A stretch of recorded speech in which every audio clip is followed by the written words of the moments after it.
You're listening to the free ad-sponsored re-release of American Elections Wicked Game, a weekly march through every presidential election from 1789 to 2024. To listen to all episodes right now ad-free, go to intohistory.com. Subscribers there enjoy ad-free listening, early access, bonus content, and more from a growing collection of great history podcasts. Start your free trial today at intohistory.com.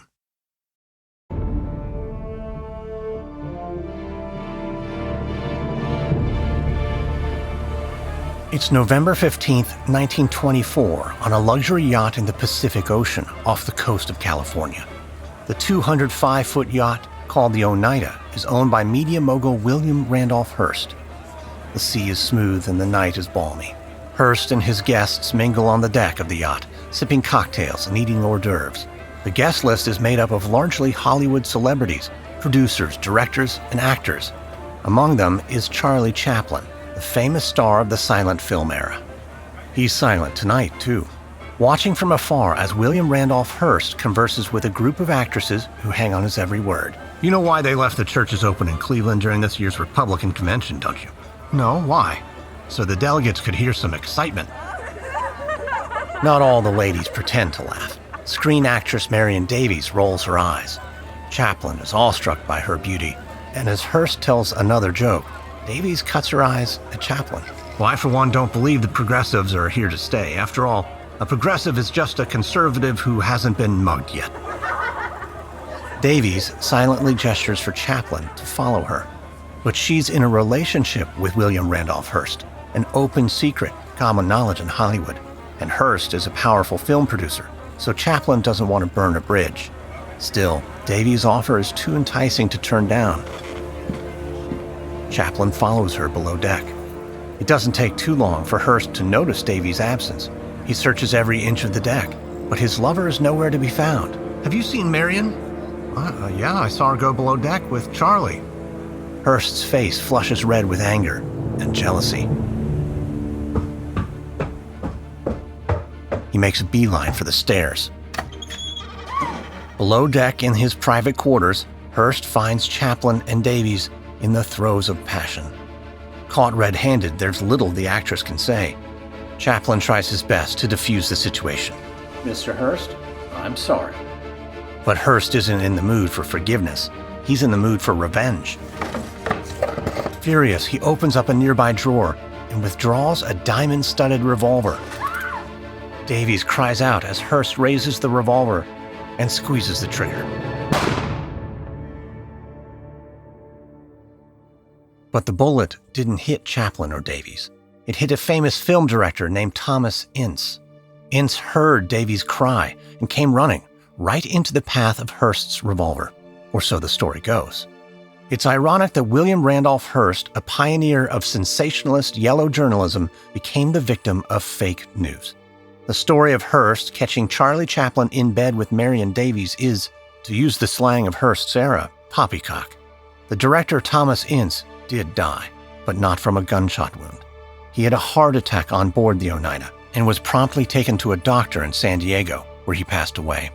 Hearst did try to suppress the story and hide it from the police, but not because he was covering up a murder. His boozy party was in direct violation of the 18th Amendment, the constitutional prohibition of alcohol. The story of Hearst shooting Ince was patently untrue, but that didn't stop many in the press from amplifying the rumor, and it didn't stop the legend from persisting throughout generations. Though the scandalous rumor was a constant source of irritation, it might be said that from the Ince debacle, William Randolph Hearst learned a valuable lesson. A good story is often more powerful than the truth.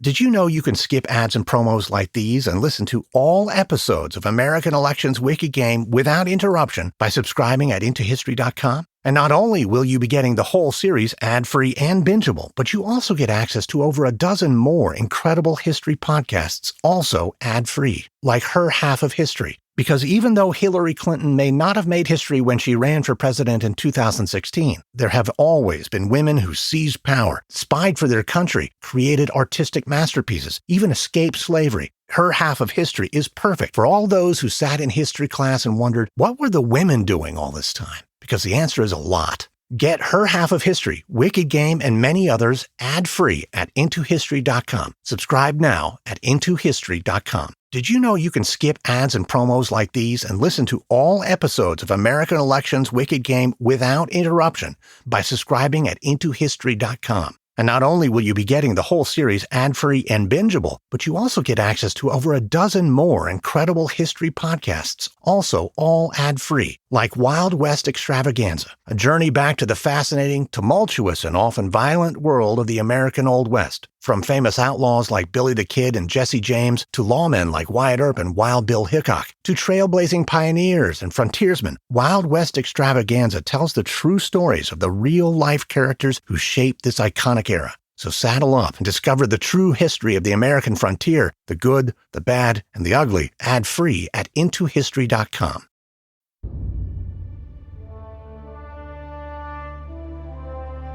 From Airship, I'm Lindsey Graham, and this is American Elections Wicked Game.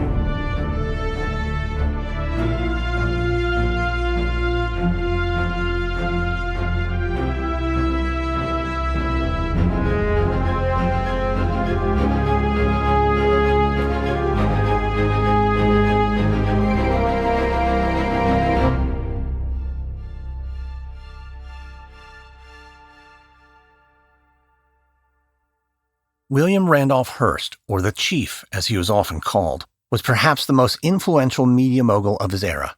His sensationalist style of journalism helped catapult him to tremendous wealth, power, and prestige. His media empire, Hearst Communications, was the country's largest newspaper chain in its day. But Hearst was more than just a newspaperman. He was a business leader, a film producer, and a politician. Mostly a loyal Democrat, Hearst, a California native, had served as a New York congressman from 1903 to 1907. And in the 1920s, Hearst tried for the U.S. Senate. His path was blocked by the charismatic and controversial governor of New York, Democrat Al Smith. In retaliation, Hearst and his many newspapers shunned Al Smith in the 1928 presidential election and supported Republican Herbert Hoover instead. Then, in the 1932 contest, his distaste for Al Smith was in part the reason why Hearst chose to support Franklin Delano Roosevelt at the Democratic Convention. But William Randolph Hearst was never a fan of Franklin Delano Roosevelt. In Hearst's mind, FDR was too progressive and too much of an internationalist in the tradition of one of his least favorite presidents, Woodrow Wilson. Wilson had campaigned on a promise to keep America out of World War I, but once in the White House, German aggression had forced Wilson's hand. Hearst feared that as president, Roosevelt would be too eager to push America into international conflicts. Still, of the available options at the 1932 Democratic Convention, Hearst had ultimately decided that FDR was the lesser of evils. During FDR's first term in office, as his New Deal expanded the role of government in society, the tenuous political alliance between Hearst and FDR would break. Hearst would mobilize his media empire against FDR's presidency and ignite a feud that would shape the landscape of the upcoming presidential contest. This is episode 38, 1936, Landon versus Roosevelt, the Commander and the Chief. William Randolph Hearst was not the type of man to do anything half-heartedly. Once he committed to FDR's candidacy, Hearst went all in. After the Democratic Convention, he utilized his expansive media empire to help FDR beat Hoover in the general election. Late in the 1932 campaign, Hearst personally contributed $25,000 to the Democratic Party, the equivalent of nearly $500,000 today. But Hearst didn't donate the money out of the kindness of his heart. He expected something in return. He expected influence. In January of 1933, Hearst sent his right-hand man, New York editor Ed Koblenz, to meet with FDR at his townhome and discuss the future of the country. At their sit-down, FDR told Ed he would love to have Hearst come to visit him in person. Ed told FDR he would pass along the message, but Ed left the meeting unimpressed. He wrote to Hearst encouraging him to take FDR up on his offer. Unquestionably, you would be able to crystallize many of his policies, which to me at present seem in a rather vague and nebulous state. You could give direction and force to many of his ideas. I think he needs your advice, and I think the country would benefit by your personal contact with him." And Hearst had plenty of advice to give, including specific cabinet recommendations and a multi-point plan to pull America out of the Great Depression. In the early part of 1932, though, Hearst was recovering from a surgery in California. So instead of accepting FDR's invitation and making the journey east, Hearst wrote to FDR, "I have been following your course very closely and think I have a good general idea of your plans, and I can assure you that I am in hearty accord with those plans as I understand them to be. I shall ask Mr. Coblenz to discuss with you the effective course for the papers to pursue." Hearst's interest in FDR's plans and his desire for access to the president was more than politics as usual. Hearst had a financial motive. The Great Depression affected every American, even media moguls like William Randolph Hearst. By the time FDR took the presidency, harsh economic realities were forcing Hearst to contemplate a difficult decision: reduce salaries or lay off staff. Though Hearst had initially said he'd rather go broke than cut his people's pay, the alternative was bankruptcy. So Hearst did what he had to do and cut salaries across the board. But even after slashing $7 million from the payroll, his empire was still teetering on the brink. Ed Coblenz and FDR did continue their discussions, but they struggled to get on the same page. Hearst had a clear vision of how to save America. His multi-point plan was driven by the private sector, with the government in a support role. The plan centered around infrastructure projects, lower tariffs, and a Buy American, Spend American approach. But FDR had a vision too. His New Deal was driven by the federal government through public works projects, federal programs, financial reforms, and sweeping regulations. Though these plans aligned in vision, they were often in conflict in execution. So in early 1934, Hearst set out to convince the American people that his plan was the better one. Not long after the election, MGM Pictures approached Hearst's film company, Cosmopolitan Productions, with an opportunity. Though many of Hearst's Hollywood endeavors had been vanity projects for his starlet lover Marion Davies, he had also made a powerful propaganda film called Patria in the lead-up to World War I. MGM's new project also piqued Hearst's interest. The film, Gabriel Over the White House, was based on a book by the same name, and it told the fictitious story of a president who rescues America from the clutches of a depression. Hearst funded the project and took a hands-on approach to the creative process, giving notes and making sure the script was on message. In the final draft of the screenplay, Hearst's Buy American plan was nearly identical to the plan created by the lead character, President Hammond. Hollywood's self-censorship agency, the Hays Office, caught this immediately and wrote to Hearst expressing their concern. The Motion Picture Production Code, or Hays Code as it was often known, stipulated several don't and be carefuls. Number 12 on the list of be carefuls was attitude toward public characters and institutions. The New York Times summarized the problem, saying that MGM executives in the Hays office felt that because of economic and political conditions, it was unwise to show a film which might be regarded by the nation at large as subversive and by foreign countries as invidious. Roosevelt's White House staff was concerned too. When FDR's press secretary called Will Hays the namesake of the censorship office, Hays assured the White House that he was handling it. The Hays office leaned on MGM, and the studio ordered rewrites to address the White House's concerns.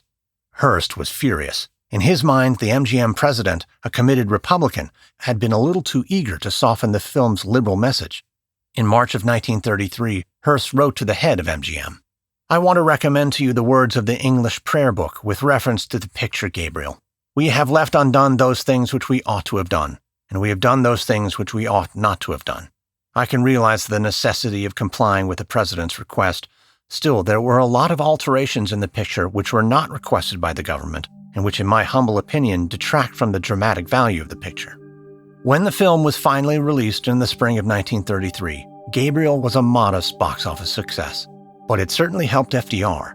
The film paints a romantic picture of a progressive president, a hero who pulls the country out of a depression with a bold new plan. But the plan was not Hearst's plan, and the media mogul was not happy.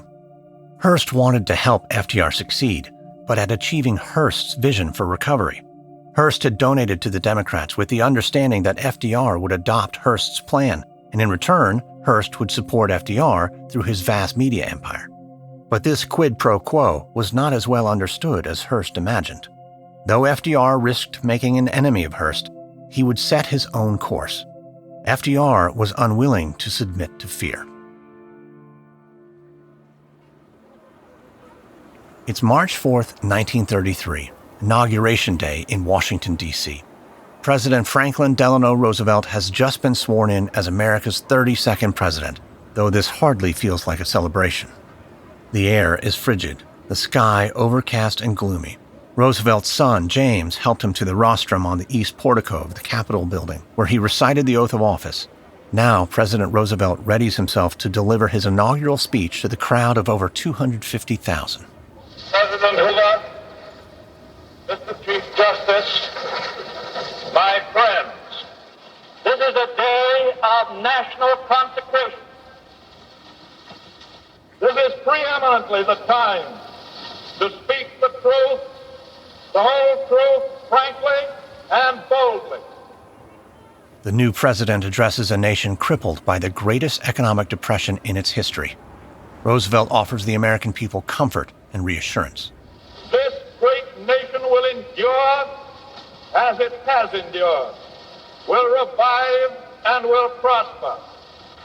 So first of all, let me assert my firm belief that the only thing we have to fear is fear itself, nameless, unreasoning, unjustified terror, which paralyzes needed effort to convert retreat into advance. The fear of which FDR speaks is not a mystery to the crowd. His supporters and detractors alike know exactly what he means. It's the fear of the government taking on an expanded role in the current crisis. This nation is asking for action, and action now.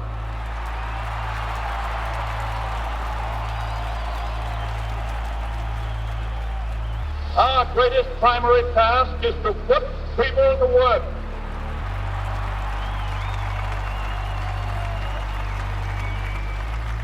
This is no unsolvable problem if we face it wisely and courageously. It can be accomplished in part by direct recruiting by the government itself, treating the task as we would treat the emergency of a war, but at the same time, through this employment, accomplishing greatly needed projects to stimulate and reorganize the use of our great natural resources. FDR explains to the crowd that he won't wait on Congress. If the legislative body drags its feet, FDR will take matters into his own hands. In the event that the Congress shall fail to take one of these two courses, in the event that the national emergency is still critical, I shall not evade the clear course of duty that will then confront me. I shall ask the Congress for the one remaining instrument to meet the crisis: broad executive power to wage a war against the emergency as great as the power that would be given to me if we were in fact invaded by a foreign foe. FDR wraps up his speech by reminding all those listening that by his very election on the question of an expanded federal government, the people had spoken. The people of the United States have not failed. In their need, they have registered a mandate that they want direct, vigorous action. They have asked for discipline and direction under leadership. They have made me the present instrument of their wishes. In the spirit of the gift, I take.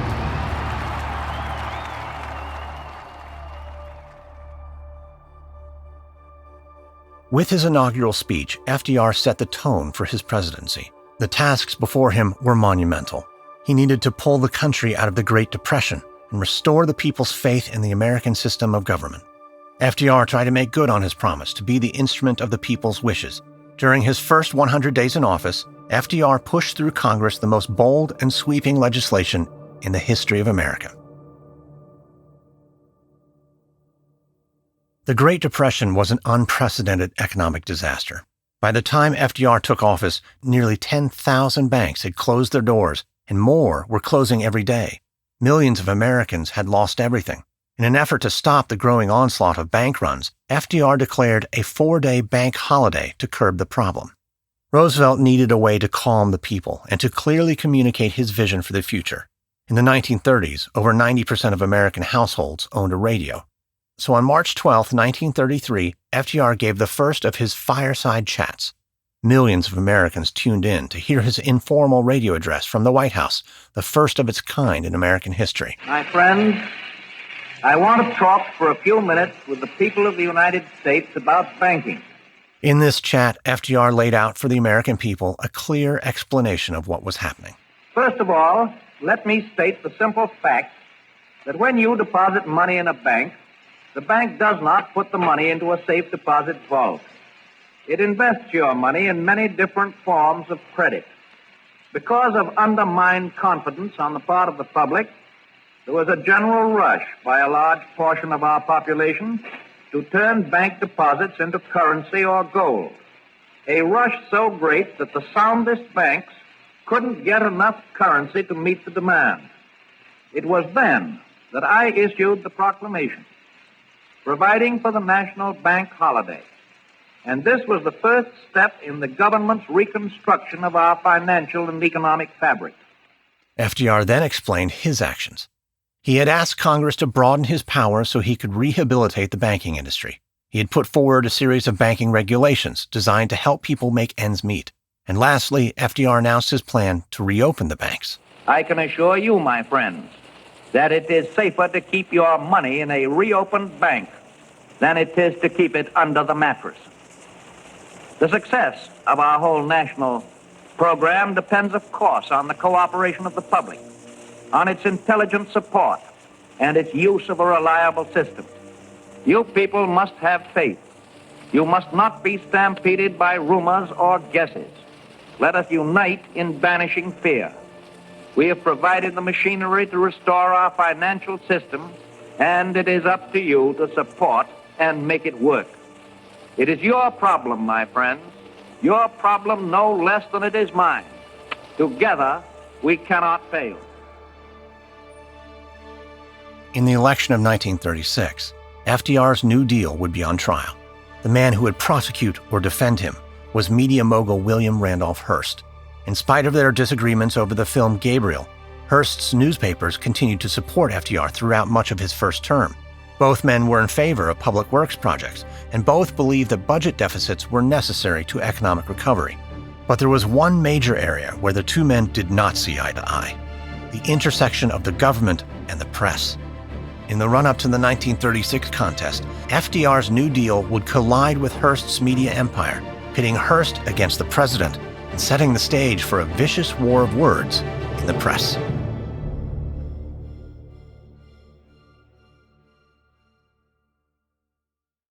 Tired of ads and promos like these? Want to skip ahead to newer elections? You can listen to all episodes of American Elections Wicked Game without interruption by subscribing at intohistory.com. But not only that, you also get access to over a dozen more incredible history podcasts, also all ad-free. That includes the American Revolution podcast, a deep and thorough investigation of the times, people, and politics behind America's fight for independence. Also, the battles, because we can't start a new American nation without guns. And the American Revolution podcast tells the story of the Revolution from beginning to end, from its origins in the French and Indian War, through the war itself, and on to the founding of the United States. Get American Elections Wicked Game, the American Revolutions podcast, and many others ad-free with bonus content at intohistory.com. Subscribe now at intohistory.com. If you're a careful Wicked Game listener, you know in the credits I mentioned my friend Professor Greg Jackson and his podcast, History That Doesn't Suck. It's a great show. But one way it doesn't suck even more is when you listen to it without ads. You can listen to all episodes of American Elections Wicked Game, all episodes of History That Doesn't Suck, and all episodes of many more great history podcasts without interruption by subscribing at intohistory.com. History That Doesn't Suck is a deeply researched chronological survey of American history from a trained academic who also knows how to tell a story. Plus, in addition to ad-free listening to one of the best American history podcasts out there, you get scores of bonus episodes at intohistory.com. Subscribe now at intohistory.com.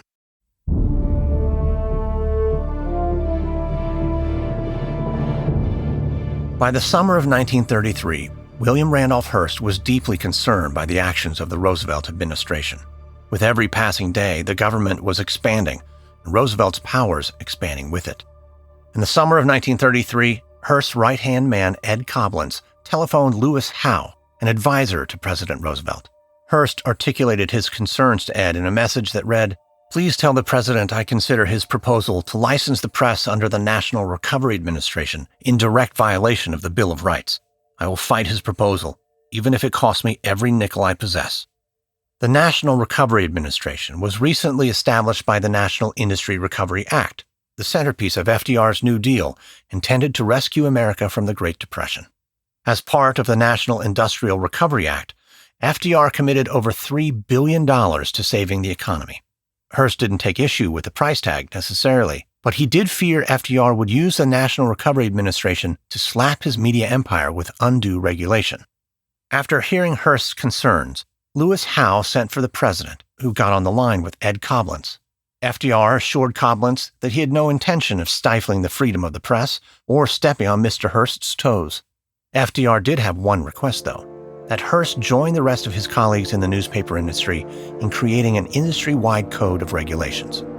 After his conversation with the president, Coblenz relayed the message to Hearst.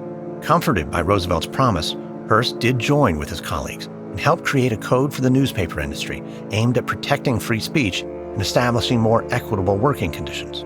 In August of 1933, Hearst even began including the National Recovery Administration logo, a blue eagle on the front page of all his papers. Hearst trusted Roosevelt and took the president at his word. He would soon come to believe that a politician's word, as the saying goes, isn't worth a nickel. In the fall of 1933, as FDR expanded the role of the federal government, Hearst vented his concerns in the press, calling the National Recovery Administration a measure of absolute state socialism. But FDR didn't go on the defensive. In an effort to keep the peace, the White House continued to invite Hearst for regular visits and to seek his counsel and cooperation. Things turned poorly, though. After Hearst and other industry leaders submitted their code for FDR's review, Hearst heard a rumor that FDR might reject the code and try to restrict the freedom of the press. So in response, in February of 1934, Hearst wrote an article stating that FDR was behaving like the Mussolinis, the Hitlers, the Lenins, and all of those who seek to establish a dictatorial form of government by repressing the press. FDR was outraged, but after letting it sit on his desk for 5 weeks, he eventually accepted the newspaper industry's code, which included a proviso that reiterated the First Amendment's guarantee to freedom of speech.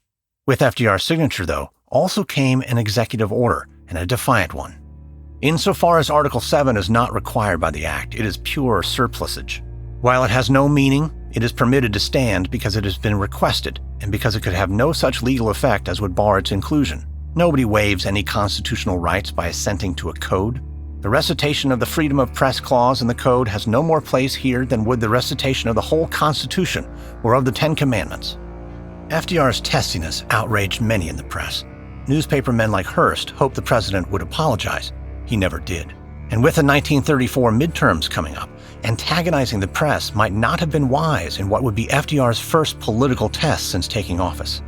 The New Deal was on the ballot, and for Roosevelt, it was critical that the Democrats maintain control of the House and Senate.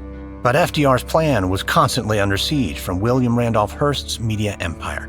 But in the fall of 1934, with the midterm election just weeks away, FDR would fight back. It's September 11th, 1934, in Franklin Roosevelt's private office at his home in Hyde Park. Roosevelt sits at his desk. Across from him is Henry Morgenthau, the Secretary of the Treasury. The two men are in the middle of a dreary budget meeting. Morgenthau slides FDR a document. "The tax briefing you requested, Mr. President." "Oh, yes, of course." As FDR's eyes scan the document, Morgenthau senses that FDR has something else on his mind besides the budget. "Is everything all right, Mr. President?" "This looks fine to me, Mr. Secretary. Keep me posted." "Yes, sir." "Mr. Morgenthau, wait." Henry stops at the door. "I'm told when Hearst returns from his European tour, he's going to attack the administration." "Yes, sir. I'm afraid that might be the case." Hearst is overseas on his annual motor tour of Europe. He's been immersed in European affairs, keeping a watchful eye on Adolf Hitler's recent rise to power in Germany. Hearst has also instructed his editors to use Hitler's ascendancy as a cautionary tale about the dangers of authoritarianism, dangers Hearst sees in FDR's New Deal. Mr. Secretary, if Hearst is going to attack us in the press, I'd like to be prepared. What exactly do you have in mind, sir? His income tax. If there's something there, I'd like to know about it. Yes, Mr. President. Right away. After his meeting with President Roosevelt, Henry Morgenthau wrote in his diary, "I did subsequently look up his income tax and found that there was plenty there. But as he dug up dirt on William Randolph Hearst, Morgenthau found something else too, dirt on the actress Marion Davies, Hearst's longtime lover." Morgenthau expressed some reservations in his diary, writing that he didn't know which was worse, disclosing Hearst's financial impropriety or disclosing the name Marion. Still, he took the information to Roosevelt. In Morgenthau's own words, it would be much better to proceed at once on Hearst and Marion Davies before Hearst attacked. If we stated something after he attacked, he would say that we were doing it to revenge and spite. According to Morgenthau, Roosevelt agreed and told Morgenthau to start it at once. It's unclear what, if anything, FDR did do with the Hearst-Davies information once he had it, nor is it clear what Morgenthau actually uncovered when he looked into their finances. What is clear is that in the lead-up to the 1934 midterms, FDR didn't put the screws to Hearst. He extended him an olive branch. In late September, one of Hearst's friends suggested to Roosevelt a cable could be sent to him by you, expressing your interest in the fact that he had spent the summer studying conditions in Europe. An invitation to visit you at the White House on his return would probably adjust the present difficulty. FDR took this advice and invited Hearst to dine at the White House. If Hearst knew FDR was looking into his tax returns, he didn't act like it. He accepted the invitation, and the two men sat down not long after Hearst returned home. At their meeting, FDR won back Hearst's loyalty, if only momentarily. In the final weeks of the midterm campaign, Hearst's papers stopped attacking, but the détente wouldn't last long. In January of 1935, Roosevelt went to the Senate with a big ask. He wanted America to join the World Court, a legal arm of the League of Nations, a post-World War I global coalition that America had long refused to be a part of. After the horror of World War I, America had adopted the position that it had no business in the League of Nations. Europe was Europe's problem. For isolationists like William Randolph Hearst, FDR's request was the straw that broke the camel's back.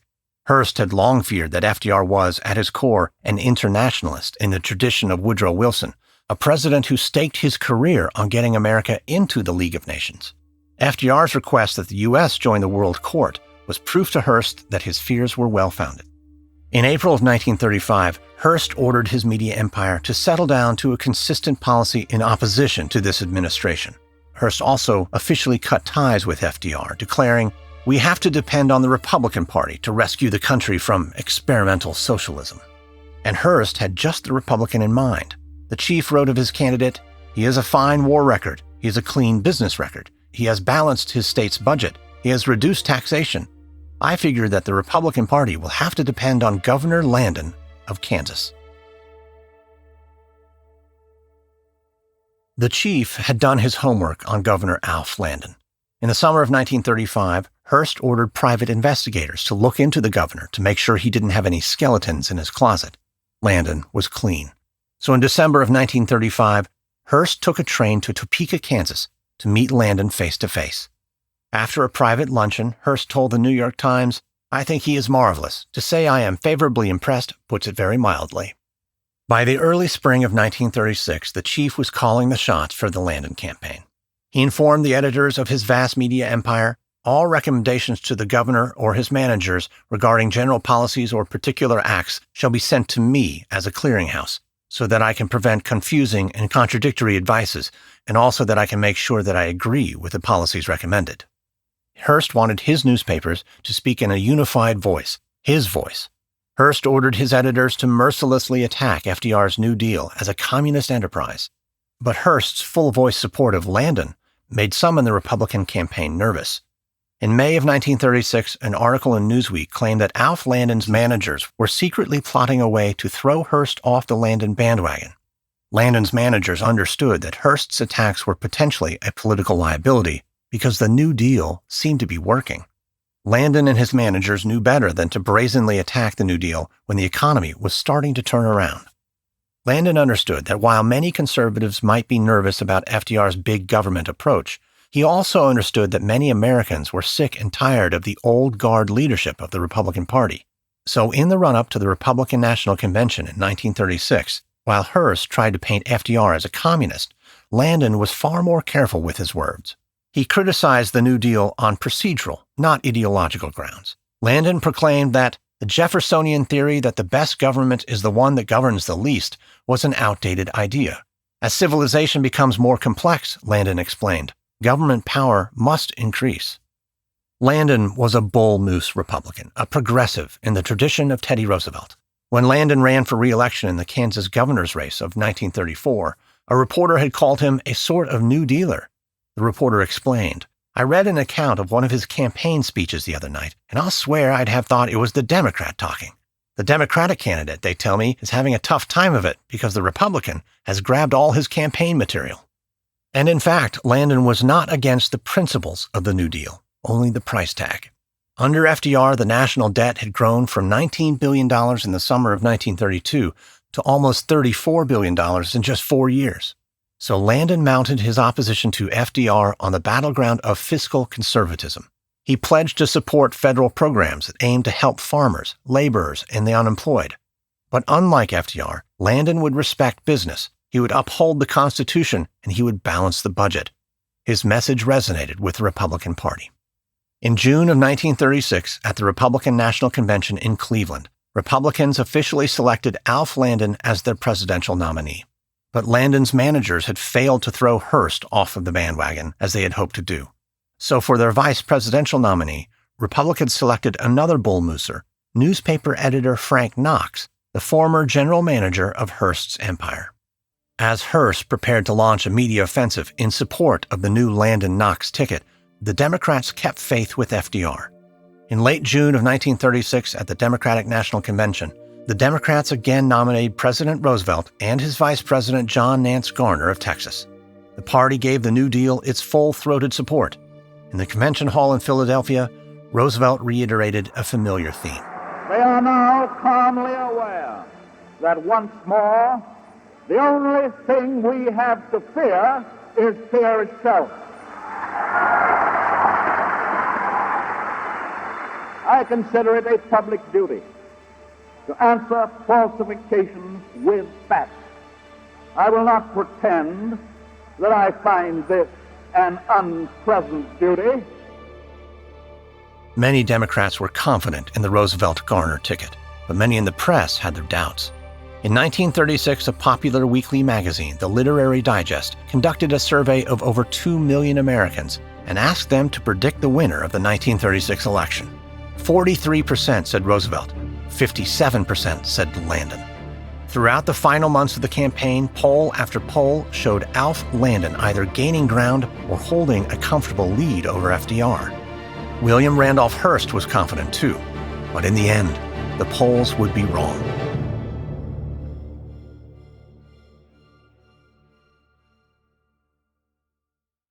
Icebergs, jagged rocks and rocky straits, mutinies, misfortune, and broadside battles. There are more tales of the sea than survivors to tell them, but the podcast Shipwrecks and Sea Dogs is doing a good job, and you can listen to all episodes of that podcast plus many others, including American Elections Wicked Game, without interruption by subscribing at intohistory.com. Shipwrecks and Sea Dogs is one of my favorites from last year, a podcast about the greatest mishaps, misfortune, and misadventures of the sea. You'll hear stories of corruption, greed, bad intentions, and just plain horrible decision-making that resulted in some of the worst maritime disasters from all over the world. And some of these are more recent than you think. All episodes are ad-free, including bonus content and more at intohistory.com. Subscribe now at intohistory.com.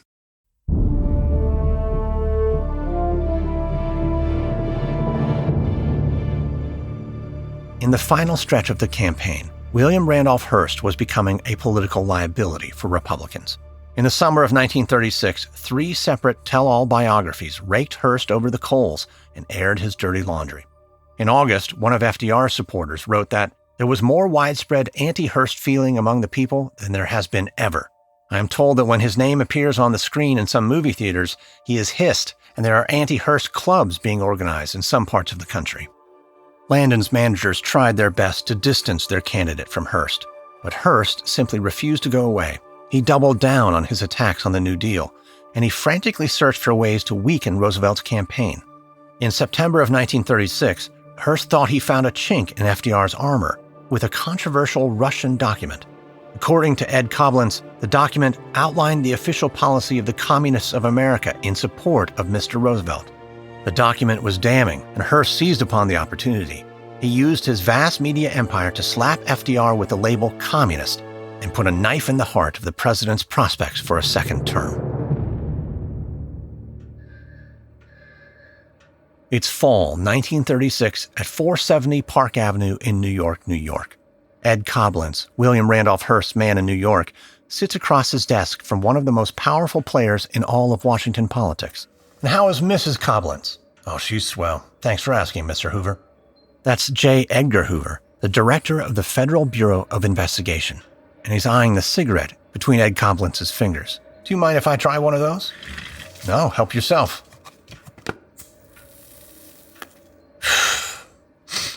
I believe this is the mildest cigarette I've ever had.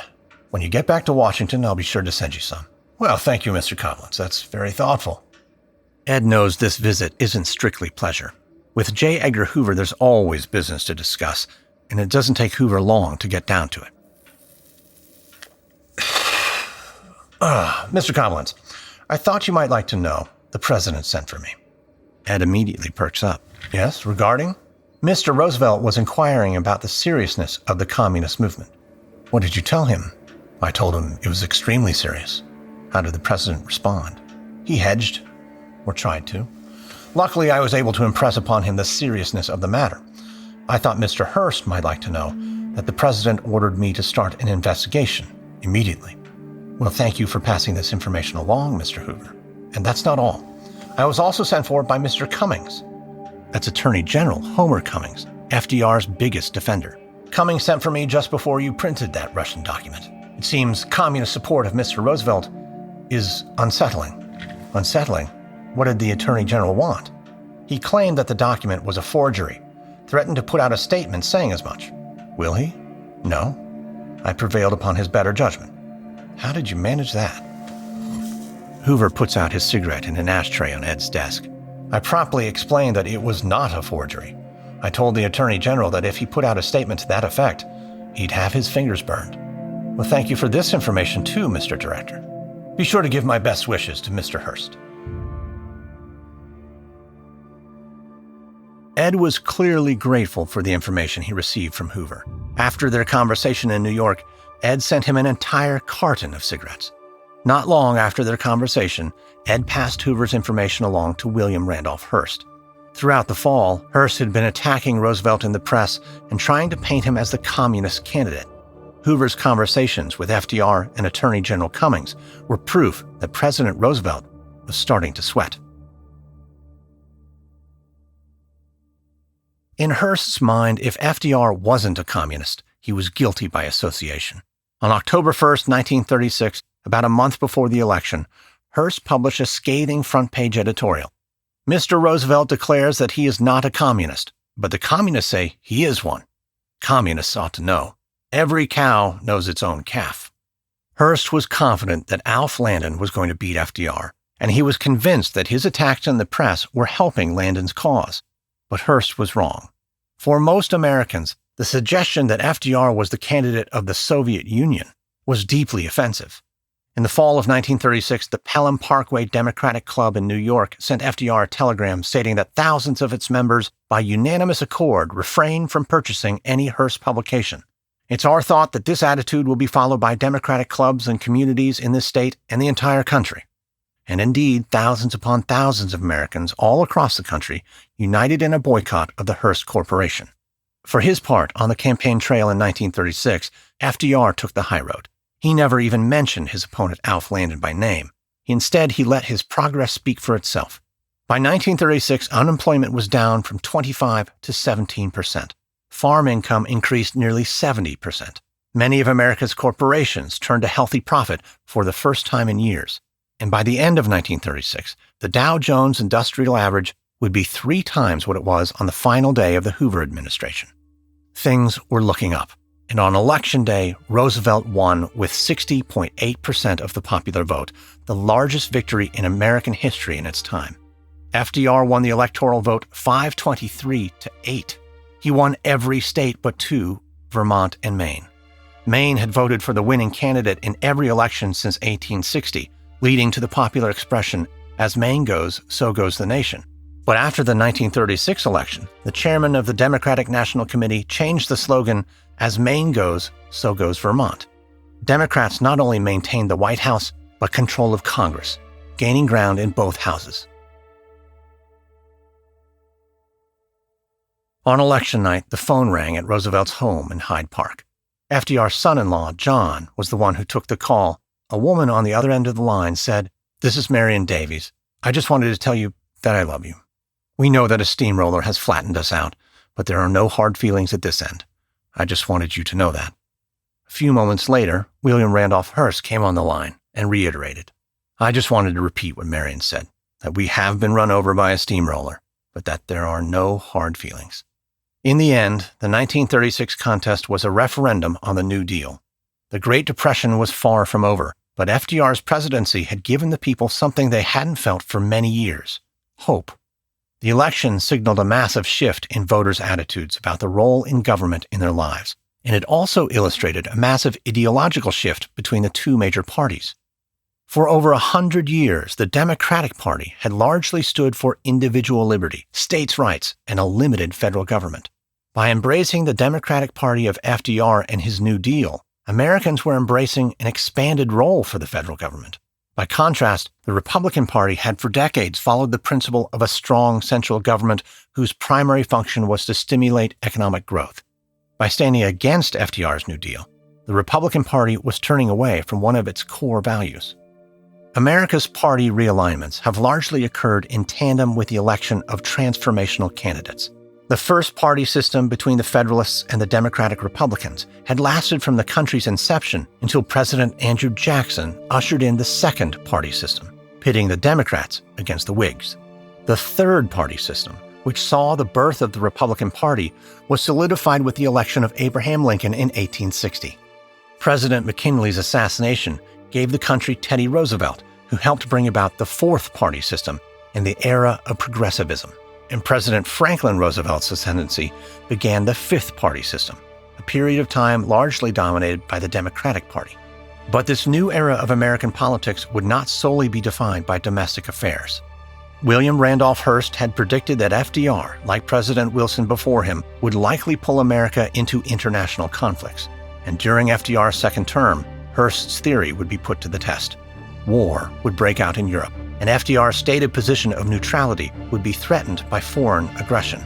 The conflict overseas would create a political battle in Washington, and with the dogs of war howling outside America's gates, FDR would break political tradition and fight to become the first American president to serve a third term. This is episode 38 of American Election's Wicked Game, 1936, The Commander and the Chief. On the next episode, the election of 1940. Against the backdrop of a European war, FDR seeks to become the first president to serve 3 terms in office. But to win the White House in 1940, FDR must reach across the aisle and get the best of a political outsider with an axe to grind. This episode contains reenactments and dramatized details, and while in most cases we can't know exactly what was said, all our dramatizations are based on historical research. American Election's Wicked Game is an Airship production. Hosted, edited, and executive produced by me, Lindsey Graham. Sound designed by Derek Behrens. Music by Lindsey Graham. Co-executive produced by Stephen Walters in association with Ritual Productions. Written and researched by Stephen Walters. Fact-checking by Greg Jackson and CL Salazar from the podcast History That Doesn't Suck.